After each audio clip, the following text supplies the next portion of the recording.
जय हिंद दोस्तों। मैं विकास आप सभी का स्वागत करता हूं हिस्ट्री विद विकास के यूट्यूब चैनल पर। आई होप कि आप सभी अच्छे होंगे और आप सभी की तैयारी अच्छी चल रही होगी। तो आज जो हमारी क्लास होने जा रही है वो इंडस वैली सिविलाइजेशन को लेकर होगी। इंडस वैली सिविलाइजेशन में आज हम पढ़ेंगे कि सिंधु घाटी सभ्यता का नामकरण कैसे हुआ, इसका विस्तार क्या था और ये कहाँ तक फैली हुई थी। तो आज हम इन निम्नलिखित बातों के ऊपर चर्चा करेंगे। तो शुरू करते हैं सिंधु घाटी सभ्यता की। और इससे पहले पिछली क्लास के अंदर मैंने आपसे क्वेश्चन पुट किया था कि मनुष्य के द्वारा सबसे पहले किस धातु का प्रयोग किया गया था। तो मनुष्य का सर्वप्रथम तांबे का प्रयोग किया गया था। मनुष्य के द्वारा सर्वप्रथम तांबा धातु का प्रयोग किया गया था। तो आई होप कि आपको ये जानकारी अच्छी लगी होगी। और अब हम शुरू करते हैं इंडस वैली सिविलाइजेशन। सिंधु घाटी सभ्यता या हड़प्पा सभ्यता इसको कहा जाता है। क्या कहा जाता है? हड़प्पा सभ्यता।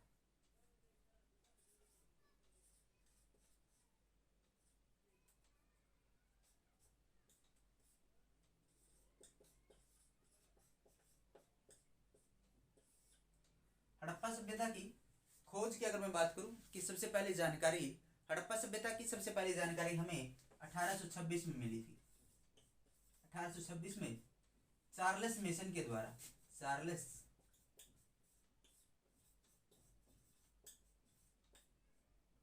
मेसन के द्वारा दी गई थी। इन्होंने 1842 के अंदर एक लेख प्रकाशित किया था।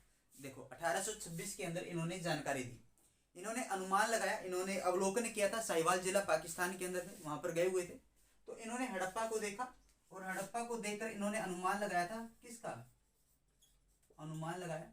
कि ये कोई राजमहल है। राजमहल का अनुमान लगाया था। किसे देखकर? हड़प्पा को देखकर। किसको देखकर? हड़प्पा को देखकर इन्होंने लेख प्रकाशित किया। अपना लेख जो प्रकाशित किया था वो 1842 के अंदर द नरेटिव ऑफ जर्नी में प्रकाशित किया था। द नरेटिव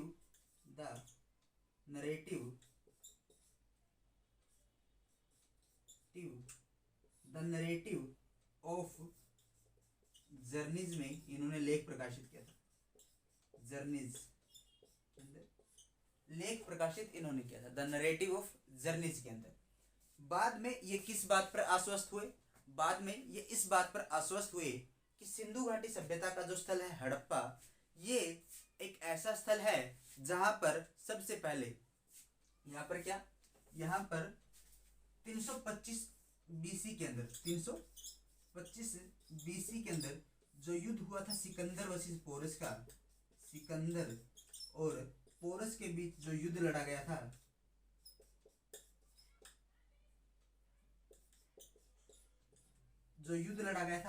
ये इस बात पर आश्वस्त हुए कि सिकंदर व पोरस के बीच युद्ध कहां पर लड़ा गया था? तो हड़प्पा के अंदर लड़ा गया था।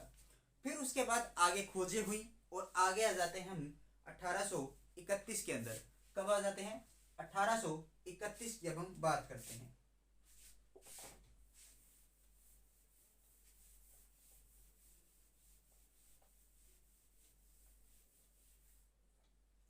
1831 में एक व्यक्ति थे। 1831 में एक व्यक्ति थे अलेक्जेंडर ब्रंस।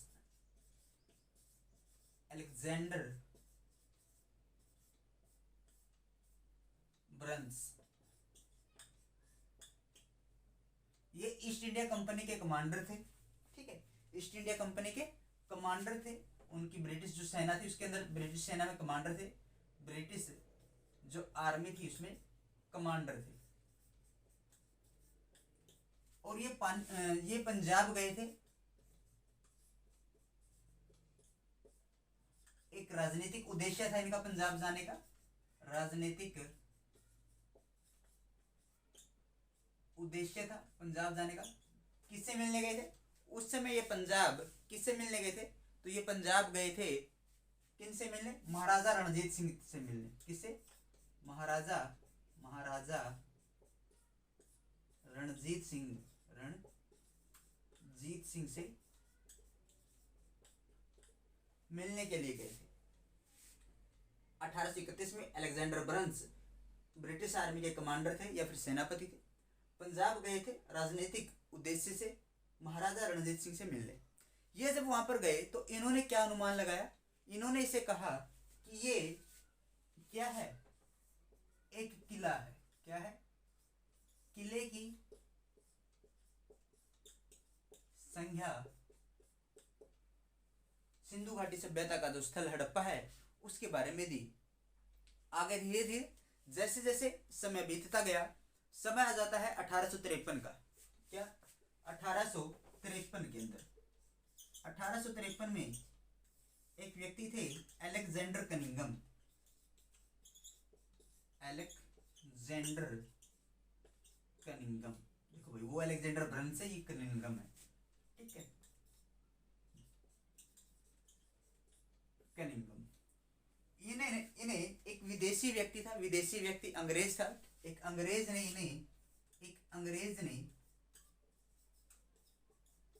इन्हें क्या दिया, इन्हें एक मुहर दी हड़प्पा से, और उस मोहर का महत्व इन्होंने नहीं समझा,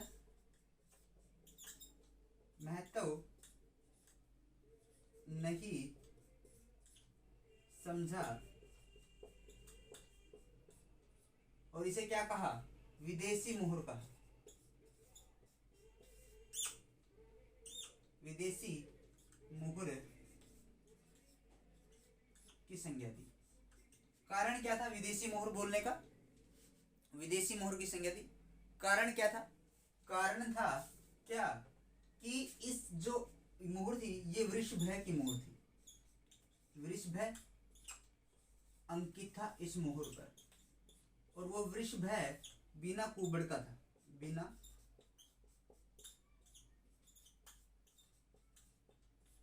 कुबड़ का होने के कारण इसको क्या कह दिया कि एक विदेशी मोहर है, ये हड़प्पा की है ही नहीं। ठीक है, तो 1853 के अंदर अलेक्जेंडर कनिंघम की बात करते हैं। अलेक्जेंडर कनिंघम के द्वारा ही 1861 में ही पुरातत्व विभाग की स्थापना की गई थी। पुरातत्व विभाग का जनक किसे माना जाता है? अलेक्जेंडर कनिंघम को माना जाता है। पुरातत्व विभाग का जनक किसे माना जाता है? पुरातत्व विभाग का जनक इन्हें माना जाता है। इसमें जो वायसराय थे वो लॉर्ड कैनिंग थे। वायसराय कौन थे इस समय 1861 में? वायसराय राय जो थे कौन थे? कैनिंग थे। 1858 के चार्टर एक्ट के दौरान भारत के जो गवर्नर जनरल होते थे उन्हें भारत के वायसराय कहना शुरू कर दिया था, क्योंकि 1858 की क्रांति के बाद क्या हुआ था, 1857 की क्रांति के बाद 1858 का जो चार्टर एक्ट आया था उसमें कैनिंग थे वो बिल्कुल हार चुके थे। हारे क्या थे, जैसे देखो जीत तो हुई थी अंग्रेजों की, लेकिन बहुत ज्यादा क्षति उसको उठानी पड़ी थी उसमें, तो इसलिए उसको क्या नाम दिया गया, उसको वायसराय कहा जाने लगा। ठीक है, तो वायसराय 1861 में कौन थे? कैनिंग वायसराय थे। मुहर प्राप्त हुई, विदेशी इसको माना और महत्व नहीं समझा, वृषभ अंकित था। फिर 1856 में ये यहाँ पर आए। देखो इस समय जब ये आए तो इन्होंने ये माना 1853 में बुद्ध की जमाने की बस्ती माना, जमाने की बस्ती इसे माना था कि यहाँ पर बुद्ध के समय की बस्ती है। ये क्या है? बुद्ध के जमाने की बस्ती, इसे माना था। फिर उसके बाद हम चलते हैं आगे आ जाता है 1856 का समय। कौन है? अलेक्जेंडर कनिंघम ही है। इन्होंने दोबारा वहां पर सर्वे किया लेकिन कोई टिप्पणी नहीं कर पाए। देखो तीनों टाइम पर कोई ज्यादा बड़ी टिप्पणी नहीं, कोई ज्यादा उपलब्धि प्राप्त नहीं हुई। ये 1856 के अंदर गई, कोई उपलब्धि इनको प्राप्त नहीं हुई। फिर आ जाते हैं 1875 के अंदर। 1875 में भी कोई बड़ी ज्यादा उपलब्धि प्राप्त नहीं हुई। ठीक है, कोई ज्यादा बड़ी टिप्पणी ये नहीं कर पाए। धीरे धीरे 1853 के बाद समय आ जाता है 1856।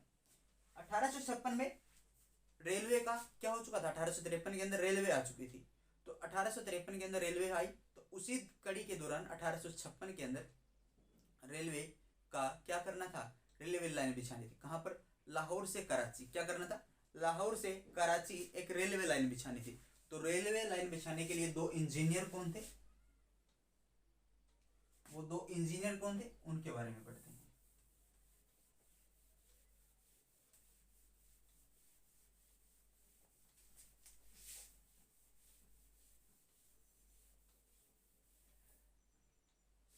क्या था, इंजीनियर आए थे। क्या आए थे भाई, दो इंजीनियर थे, इंजीनियर बंधु जिन्हें कहा जाता है। समय है 1856 का। कौन है, इंजीनियर बंधु, इंजीनियर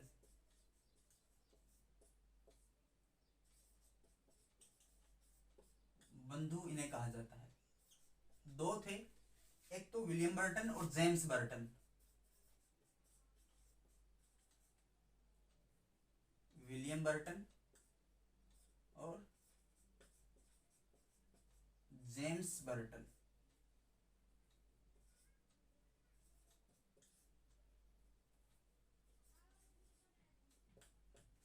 इन्हें बर्टन बंधु भी कहा जाता है। क्या कहा जाता है, बर्टन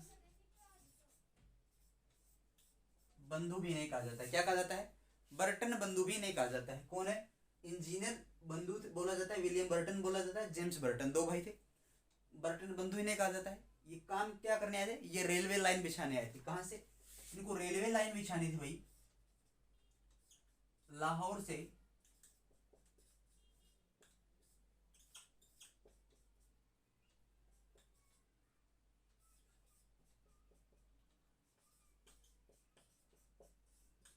कराची, लाहौर से कराची रेलवे लाइन बिछानी थी। किन्हें, विलियम बर्टन, जेम्स बर्टन। अब रेलवे लाइन बिछाने के लिए तो इनको जरूरत पड़ी ईंटों की। तो इन्होंने ईंटें कहां से प्राप्त की, इन्होंने पास में ही हड़प्पा सभ्यता था, हड़प्पा सभ्यता का टीला था हड़प्पा, तो पास में हड़प्पा जो था वहां से उन्होंने ईंटें उठाना शुरू कर दिया।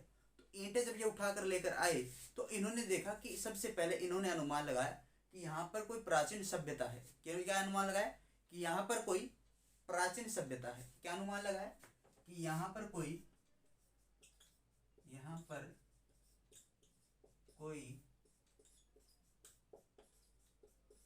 प्राचीन सभ्यता है। ठीक है, हड़प्पा के अंदर। फिर समय बीतता गया, समय आ जाता है 1921 का। समय किसका आ गया, समय आ गया 1921 का। तो 1921 के अंदर क्या हुआ, जॉन मार्शल 1921 में एएसआई के महानिदेशक बनाए गए। जॉन मार्शल,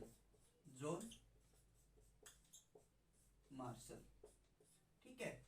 जॉन मार्शल ने क्या किया, दो भारतीयों को अपने साथ रख लिया। दो भारतीयों को क्या किया, दो भारतीयों को अपने साथ रखा।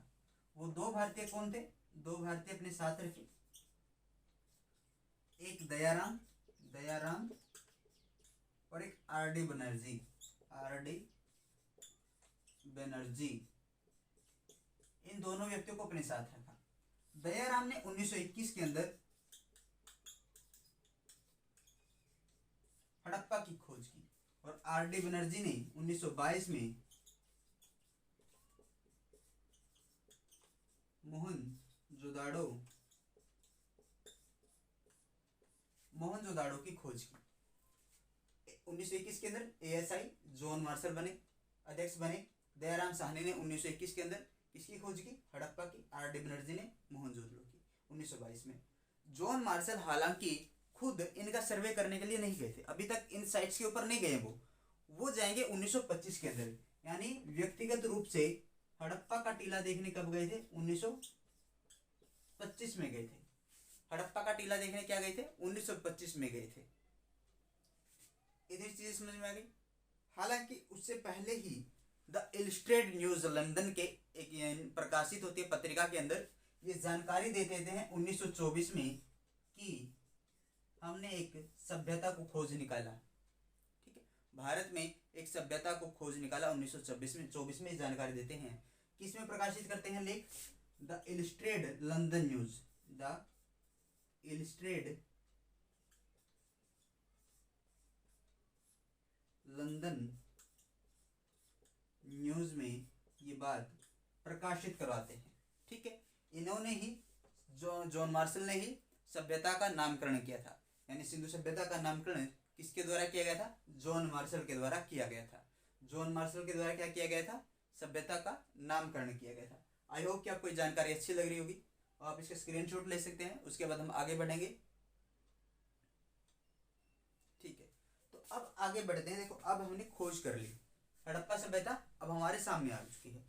तो अब हम बात करेंगे हड़प्पा सभ्यता का विस्तार क्या था, कि किस दिशा में क्या था, कितना उसका एरिया था, कैसे उसका त्रिभुजाकार, क्यों उसको लगभग त्रिभुजाकार उसको कह सकते हो। ठीक है, तो अब हम चर्चा करते हैं इसके एरिया के बारे में। किसके बारे में? एरिया के बारे में।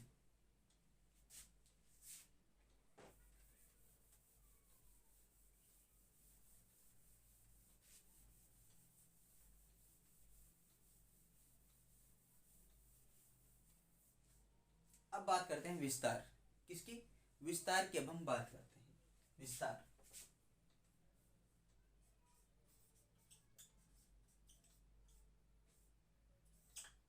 विस्तार लगभग 13 लाख वर्ग किलोमीटर है। ठीक है, वर्ग किलोमीटर, लगभग 13 लाख वर्ग किलोमीटर ये एरिया में फैली हुई है।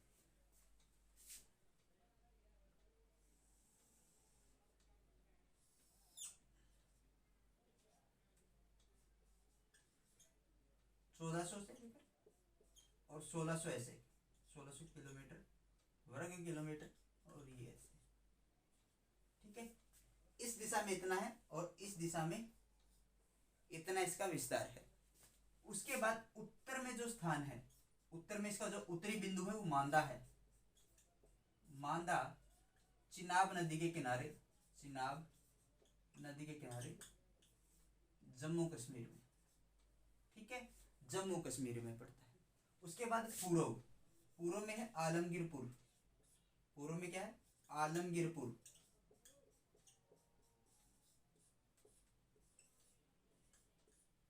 आलमगीरपुर है, ये उत्तर प्रदेश में पड़ता है भाई। कहां पर है? ये उत्तर प्रदेश में है और हिंडन नदी के किनारे है। हिंडन नदी के किनारे है। अगर आपको आलमगीरपुर ऑप्शन में ना मिले, आलमगीरपुर ऑप्शन में ना मिले, तो हुल्लास ऑप्शन में मिल जाएगा। क्या मिल जाएगा? हुल्लास। हुल्लास इसका पूर्वी किनारा हो जाएगा, ये भी उत्तर प्रदेश के अंदर ही है। फिर आ जाता है, पूर्व हो गया, दक्षिण के अंदर हम जाते हैं। दक्षिण में आ जाता है दायमाबाद। दायमाबाद,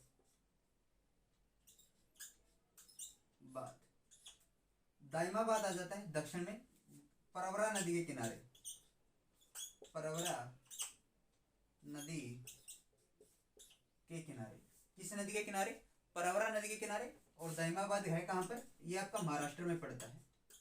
ठीक है, दायमाबाद महाराष्ट्र के अंदर, परवरा नदी के किनारे। परवरा नदी गोदावरी नदी की सहायक नदी है। अगर ऑप्शन में परवरा नदी ना मिले तो आप गोदावरी नदी के साथ भी जा सकते हो। तो दायमाबाद परवरा नदी के किनारे या फिर गोदावरी नदी के किनारे यहाँ पर पड़ता है। पश्चिम में आ जाता है, पश्चिम में सुतकांगेडोर। सुतकांगेडोर ये आपका रहता है दासक नदी के किनारे, और ये पड़ता है आपका बलूचिस्तान पाकिस्तान में। बलूचिस्तान पाकिस्तान। सबसे ज्यादा जो स्थल है, ठीक है, वो भारत के अंदर है, और भारत में सबसे ज्यादा स्थल गुजरात में खोजे गए हैं। उसी के आधार पर उसके बाद पाकिस्तान में है। ठीक है, और उसके बाद दो स्थल रहते हैं अफगानिस्तान में। तो अफगानिस्तान में जो दो स्थल थे, सोरतगोई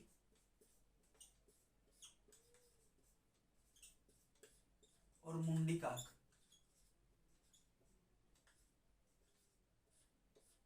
शोरतगुई और मुंडीकाक, इन्हें क्या कहा जाता है? इन्हें सीमांत चौकी, सीमांत चौकी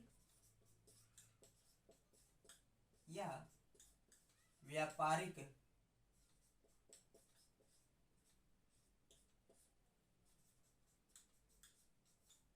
चौकी इन्हें कहा जाता है। सीमांत चौकी या व्यापारिक चौकी से कहा जाता है।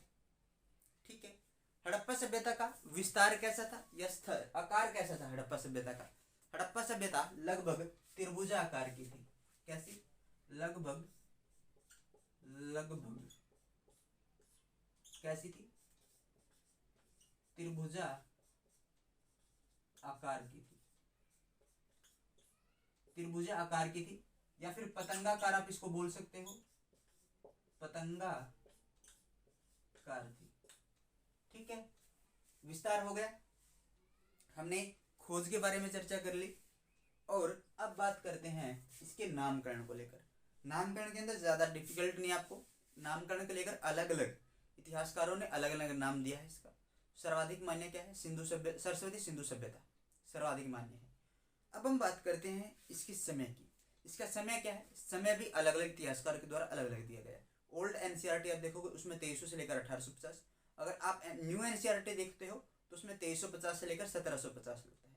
और सर्वाधिक मान्य जो मिलता है वो 2350 से लेकर 1700 माना जाता है, 2350 से लेकर 1700 माना जाता है।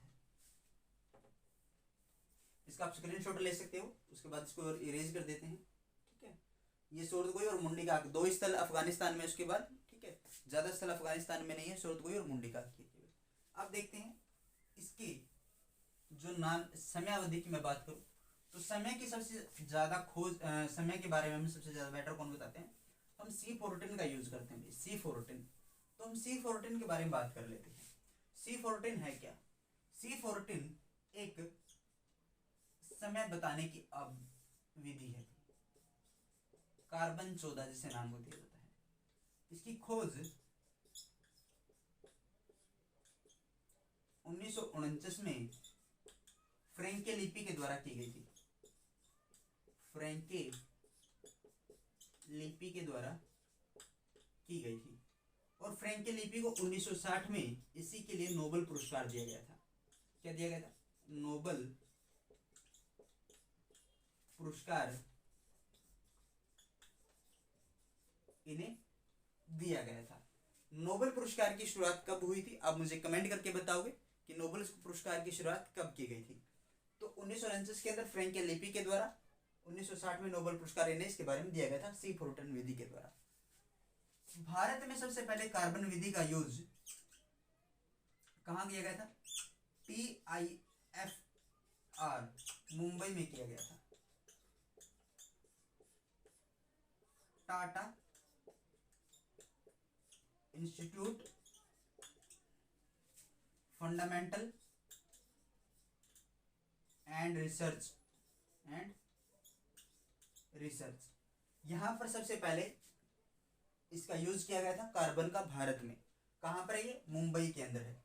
इसने जो समय अवधि बताई है वो बताई है 2350 से लेकर 1750 BC का इसने समय बताया है। और ये समय सर्वाधिक मान्य है। क्या है, सर्वाधिक